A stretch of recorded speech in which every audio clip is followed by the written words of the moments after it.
സൈനിക നടപടികളെ ചൊല്ലി ട്രംപും നെതന്യാഹുവും തമ്മിൽ ഭിന്നത എന്ന റിപ്പോർട്ടുകൾ കഴിഞ്ഞ ദിവസങ്ങളിൽ പുറത്തു വന്നിരുന്നു.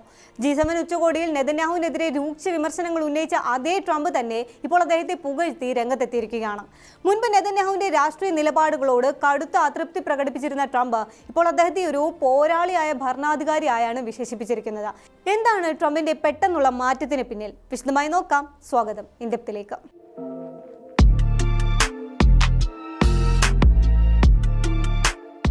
ശനിയാഴ്ച വാഷിംഗ്ടണിന് സമീപം ഖത്തർ സമ്മാനിച്ച പുതിയ എയർഫോഴ്സ് 1 വിമാനം പുറത്തിറക്കിയ ശേഷം സംസാരിക്കവെയായിരുന്നു നെതന്യാഹുവിനെ പോരാളിയായ പ്രധാനമന്ത്രി എന്ന് ട്രംപ് വിശേഷിപ്പിച്ചത്. US ഇറാൻ ധാരണാപത്രം ഒപ്പുവെക്കാനിരുന്ന സമയത്താണ് ഈ റിപ്പോർട്ട് പുറത്തു വന്നത്. ഈ പരസ്യമായ പുകഴ്ത്തലുകൾക്ക് പിന്നിൽ അമേരിക്കയും ഇറാനും തമ്മിൽ രൂപപ്പെടാൻ സാധ്യതയുള്ള ഒരു പുതിയ സമാധാന കരാറിനെ അട്ടിമറിക്കാൻ ഇസ്രായേൽ രഹസ്യ നീക്കങ്ങൾ നടത്തുന്നുണ്ടെന്ന സൂചനകളാണ് പുറത്തുവരുന്നത്. ഫെബ്രുവരി 28-ന് ഇറാനെതിരെ ആരംഭിച്ച യുദ്ധത്തിൽ അമേരിക്കയും ഇസ്രായേലും വളരെ മികച്ച രീതിയിൽ പോരാടിയെന്നും ട്രംപ് അഭിപ്രായപ്പെട്ടു. ഇസ്രായേലുമായി അമേരിക്കയ്ക്ക് മികച്ച ബന്ധമാണുള്ളതെന്ന് ഉറപ്പിക്കുന്നുമുണ്ട് ട്രംപ്.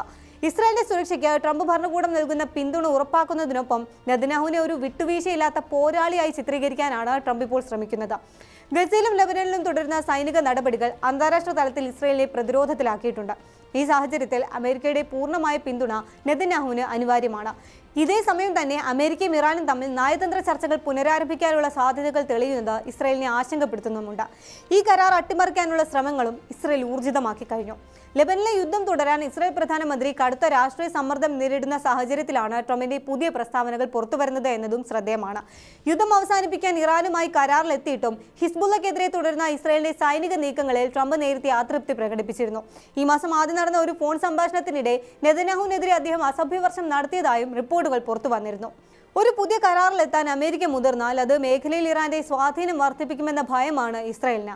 പരസ്യമായി ട്രംപിനെ പിന്തുണയ്ക്കുമ്പോഴും അമേരിക്കയുടെ ഇറാൻ നയത്തെ തങ്ങൾക്ക് അനുകൂലമായി തിരിച്ചുവിടാനുള്ള കഠിന ശ്രമത്തിലാണ് നെതന്യാഹു. ചർച്ചകൾ പുരോഗമിക്കുന്ന ഘട്ടത്തിൽ ഇറാനെ പ്രകോപിപ്പിക്കുന്ന നീക്കങ്ങളാണ് ഇസ്രായേലിന്റെ ഭാഗത്തു നിന്ന് ഉണ്ടാകുന്നത്.